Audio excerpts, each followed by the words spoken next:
നമസ്കാരം. ഇത് എൻ്റെ ചേച്ചീൻ്റെ കൂട്ടുകാരിൻ്റെ അനിയത്തിനാണ് എനിക്ക് കിട്ടിയ സംഭവം. ചേച്ചീൻ്റെ കൂട്ടുകാരി അതിസുന്ദരിയാണ്. അതിന് എനിക്കൊരു പ്രാവശ്യം കിട്ടിയിട്ടുണ്ട്. അതിന് നല്ല ത്രില്ലുള്ള ഇതാണ്. ഇത് അനിയത്തിയാണ്. ഇപ്പം ഞാൻ ജോലിയിൽ കയറുന്നതിന് മുമ്പാണ്. പ്രത്യേകിച്ച് പരിപാടിയൊന്നുമില്ല. അങ്ങനെ തെറാപ്പാര നടക്കും, വൈകുന്നേരം കളിക്കാൻ പോവും, അങ്ങനെയൊക്കെ. അപ്പോൾ ഈ ചേച്ചിയുടെ കൂട്ടുകാരത്തിൻ്റെ ഫാമിലി ഞങ്ങളുടെ അവിടുത്തെ വിറ്റിട്ട് കുറച്ചും കൂടി ടൗണിൻ്റെ ആ ഭാഗത്തേക്ക് മാറി. സാധാരണ ടൗണിൽ കൂടിയ വിലക്ക് വിറ്റിട്ട് ഞങ്ങളുടെ ആ ഭാഗത്തേക്കാണ് ആൾക്കാർ സാധാരണ വരാറ്. ഇവർ നേരെ വിപരീതം. അവരുടെ ഫാദറിന് അവിടെ സിറ്റിയിലാണ് ജോലി. പോക്ക് വരവിനുള്ള സൗകര്യം എന്തോ അവർ കുറച്ചും കൂടി ടൗണിലേക്ക് മാറി. പക്ഷേ ബന്ധങ്ങളുണ്ട്, ചേച്ചിയും ഈ കൂട്ടുകാരും അവരുടെ ഫാമിലിയൊക്കെ ആയിട്ട്. അപ്പോൾ ഇവർ തമ്മിൽ ബ്ലൗസുകളൊക്കെ, സാരി ബ്ലൗസൊക്കെ അഡ്ജസ്റ്റ് ചെയ്തിട്ടുണ്ട്. ഇപ്പോൾ ഒരു ദിവസം സാരിക്ക് മാച്ചാക്കണ ബ്ലൗസുകളൊക്കെ ഉണ്ടാവില്ല. ഇപ്പോൾ ഒരു ദിവസം സാരി ബ്ലൗസും കൊണ്ടാൽ ഇവിടെ അനിയത്തി വരിക. ഈ ബ്ലൗസിന് വേറെ പ്രത്യേകത ഉണ്ട്. ചെറിയതൊക്കെ കൈയൊക്കെ ടൈറ്റാണെങ്കിൽ അല്ല ലൂസാണെങ്കിലൊക്കെ തുന്നി അഡ്ജസ്റ്റ് ചെയ്യും. വലിയ വ്യത്യാസമൊന്നും ഉണ്ടാവില്ല. അപ്പം കുറച്ച് ടൈറ്റാക്കാനൊക്കെ ഈ കൈത്തുന്നലൊക്കെ അറിയണതാണ് എൻ്റെ പെങ്ങളും ഈ കൂട്ടുകാരിയൊക്കെ. അപ്പോൾ അനിയത്തി അളവ് ബ്ലൗസിന് വന്നേക്കാം. അനിയത്തി ഞാനും ഒരേ പ്രായം. എൻ്റെ വീട്ടിൽ ആരുമില്ല. അപ്പം ഇവള് വന്നപ്പോൾ ഞാൻ റോട്ടിൽ നിൽക്കുമ്പോഴാണ് ഇവള് വന്നത്. അപ്പോൾ എൻ്റെ വീട്ടിലെ അമ്മ അന്നില്ല. അപ്പോൾ അവൾ എന്നോട് പറയുന്ന ബ്ലൗസ് കൊണ്ടാവാൻ വന്നതാണെന്ന് പറയും. എന്നാൽ വാന്ന് പറഞ്ഞ് ഞാൻ അവളും കൂടി വീട്ടിൽ പോയി. ഞങ്ങൾ വീട്ടിൽ വരാന്തയിൽ കുറച്ച് നേരം ഇരുന്ന് വർത്താനം പറഞ്ഞു. അപ്പോൾ ഇവള് പറഞ്ഞ് പെട്ടെന്ന് പോകേണ്ട ആവശ്യമൊന്നുമില്ല, വീട്ടിൽ ആരുമില്ല, എല്ലാവരും കല്യാണത്തിനോട് പോയേക്കാണ്. അപ്പോൾ കുറച്ച് നേരം വർത്താനം പറഞ്ഞിരിക്കുകയൊക്കെ ചെയ്യാമെന്ന് ഇവള് എന്നോട് പറഞ്ഞു. വേറെ ഉദ്ദേശത്തിലൊന്നുമല്ല, അങ്ങനെ പറഞ്ഞ കൂട്ടത്തിൽ പറഞ്ഞതാണ്. അപ്പോൾ ഞങ്ങളുടെ വരാന്ത എന്ന് പറഞ്ഞാൽ പണ്ടത്തെ വീടിന് വേറൊരു മോഡലാണ്. വരാന്ത കുറച്ച് വലുതായിരിക്കും. അപ്പോൾ എൻ്റെ വീട് അത്യാവശ്യം വലിപ്പമുള്ളതാണ്, വരാന്തയും വലുതാണ്. ഇന്നത്തെ പോലെ സിറ്റ് ഔട്ട്, അവിടെ ഒരു കസേര ടീപ്പോയി അങ്ങനത്തെ പരിപാടിയൊന്നും ഇല്ല. ഇത് വരാന്ത വെറുതെ വരാന്തയായിട്ട് കിടക്കും. നല്ല വീതിയും ഒക്കെ ഉള്ള വരാന്ത.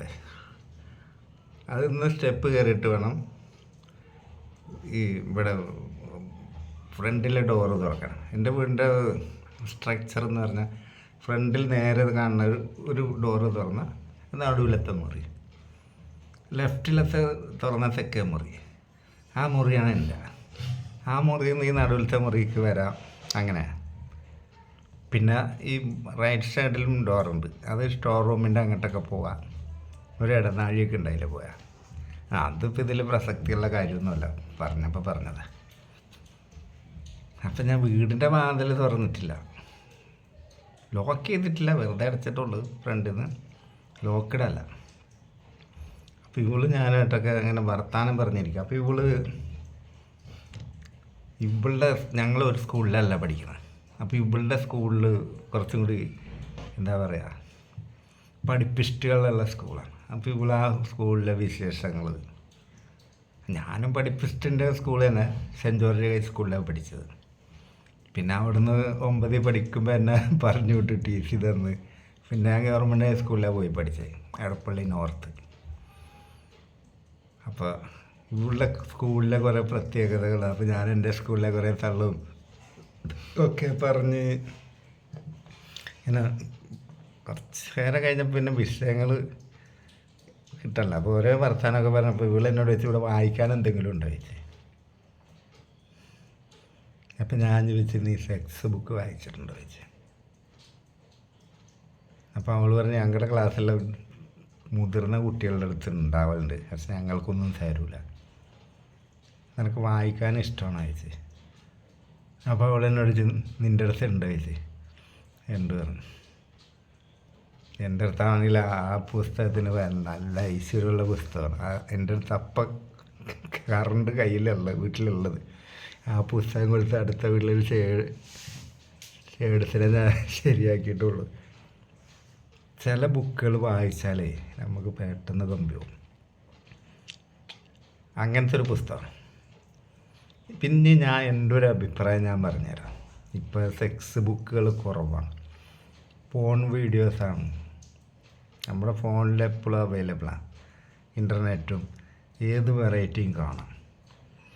പക്ഷേ വായിച്ച് സെക്സ് ബുക്ക് വായിച്ച് കിട്ടണ ആ ആസ്വാദനം ഈ ബ്ലൂ ഫിലിം കാണുമ്പോൾ കിട്ടൂല.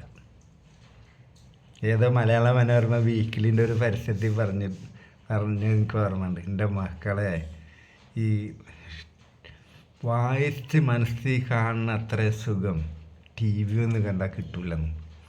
കറക്റ്റാണത്. വായന നമ്മുടെ ഡയറക്റ്റ് തലച്ചോർക്കാണ് ചെല്ലുന്നത്.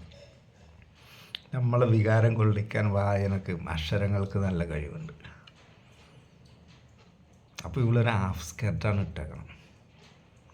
ഇവള് കൊടുത്ത് ഞാൻ വല്ലാണ്ട് ഇവിടെ മൈൻഡ് ചെയ്യണല്ലോ. ഇവള് എന്താ വായിക്കുമ്പോൾ ഞാനിവളെ ശ്രദ്ധിക്കുമ്പോൾ ഇവള് ചിലപ്പോൾ വായിച്ചില്ലെങ്കിലാണ് വിചാരിച്ചേ. എന്നാലും ഞാൻ ഇടയ്ക്ക് നോക്കുമ്പോൾ ഒരു കാല് മറ്റേ കാലിൻ്റെ മുകളിൽ എടുത്ത് വെക്കുന്നുണ്ട്. കാരണം വരാന്തയിലിരിക്കുമ്പോൾ സ്റ്റെപ്പും മേലാണ് കാല് വെച്ചേക്കണത്. അപ്പം ഞാനിവളോട് പറയാം, ഞാനിപ്പോൾ വരാം, നീ ഇത് വായിച്ചോ, നമുക്ക് ചായ ഉണ്ടാക്കാം. ഞാൻ ചായക്കടയിൽ പോയി വരാറ് എന്തെങ്കിലും കടി വാങ്ങാൻ. അങ്ങനെ അവിടെ 3 ഹോട്ടലുണ്ട് ഞങ്ങളുടെ ചെറിയ അങ്ങാടിയിൽ. നല്ല പഴംപൊരി, സവാള അവിടെയൊക്കെ അന്ന് കിട്ടും, നല്ല ടേസ്റ്റാണ്. അപ്പോൾ ഏറ്റവും അപ്പുറത്തുള്ള കട 3 അല്ല 4 കടയുണ്ട്. ഈ 4 കടയിൽ നല്ല ഫുഡ് തന്നെ. ചില കടയിൽ ദോശ അങ്ങനത്തെ ഐറ്റംസിനാണ് ടേസ്റ്റ്, ചില കടയിൽ കടികൾക്കാണ്. ഞാനിപ്പോൾ പോയ കടയിൽ എല്ലാ ഐറ്റവും ടേസ്റ്റാണ്. അപ്പോൾ ഞാൻ സവാള വട പഴംപൊരിയൊക്കെ മേടിച്ച് വരുമ്പോൾ ഇവള് വായനയിൽ മുഴുകിയിരിക്കണം. ഇവളുടെ മുഖമൊക്കെ ചുമന്ന് തുടുത്തിട്ടുണ്ട്. ഇവള് വെളുത്തതാണ്. ഒരു കാല് മറ്റേ കാലുമേ കയറ്റി വെക്കും. അങ്ങോട്ട് ഇതൊക്കെ എനിക്ക് മനസ്സിലായി നമുക്ക് കമ്പി അടിച്ചിരിക്കുകയാണ്. അപ്പം കാലുമേ കാല് കയറ്റി വെക്കുമ്പോൾ പാവാടയൊക്കെ കുറച്ചാണ് കയറുമല്ലോ, തോടെയൊക്കെ കുറച്ചും കൂടി കാണും. പക്ഷെ അവള് ഞാൻ കണ്ടോട്ടെ എന്നുള്ള വിചാരമാണ്. അങ്ങനെ ഞാൻ വാതിൽ തുറന്ന് ഉള്ളിൽ കയറി. പാലൊന്നുമില്ല വീട്ടിൽ, കട്ടൻ ചായ ഉണ്ടാക്കി. ഞാൻ അവളെ ഉള്ളിലേക്ക് വിളിച്ചപ്പോൾ ഇവള് കയറി വന്ന്. അപ്പം ചായ ഞാൻ ഗ്ലാസ്സിലെടുത്ത് വെച്ചിട്ടുണ്ട്, ഭയങ്കര ചൂടാണ്. ഞാനിവളെ കെട്ടിപ്പിടിച്ച്, കാരണം ഇവൾക്ക് വികാരം മൂത്ത് നിൽക്കുകയല്ല. കെട്ടിപ്പിടിച്ചപ്പോൾ അവൾ അനായാസം വഴങ്ങിത്തന്നു. തുണ്ടൊക്കെ കിസ് ചെയ്ത് ഇവളുടെ വസ്ത്രങ്ങളൊക്കെ ഞാൻ അഴിച്ച് അടിയിലിട്ടതെല്ലാം ഊരി. പക്ഷേ ഇവിടെ കളിക്കാനുള്ള പ്ലാനാണ് എനിക്ക്. അപ്പോൾ ഫസ്റ്റിലെ കളിക്കുമ്പോൾ അധികം പ്രായമില്ലല്ലോ ഇവൾക്ക്, ഒരു 18 വയസ്സൊക്കെ ഉള്ളു. അപ്പോൾ ഇത് എൻട്രി ആവണമെങ്കിൽ നല്ല പൊസിഷൻ ഈ മേശപ്പുറത്ത് കിടത്തിയിട്ട് കാല് വൈഡാക്കി വെച്ചാലേ നമ്മൾ നിൽക്കുക, എന്നാൽ എൻട്രി ഈസിയാണ്. പക്ഷേ എനിക്കൊരു അബദ്ധം പറ്റി. ഞാൻ എൻ്റെ ഡ്രസ്സ് ഇവിടെ നഗ്നയാക്കി കഴിഞ്ഞ് എൻ്റെ ഡ്രസ്സുകൾ അയച്ചപ്പോൾ ഇത് ചെയ്യാൻ പോയപ്പോൾ അവളൊന്ന് പൊന്തി നോക്കിയപ്പോൾ എൻ്റെ സാധനം കണ്ടു. അതിലവൾ പേടിച്ച്. കാരണം എൻ്റെ കയ്യിലുള്ള ആയുധം അങ്ങനത്തെ ആയുധം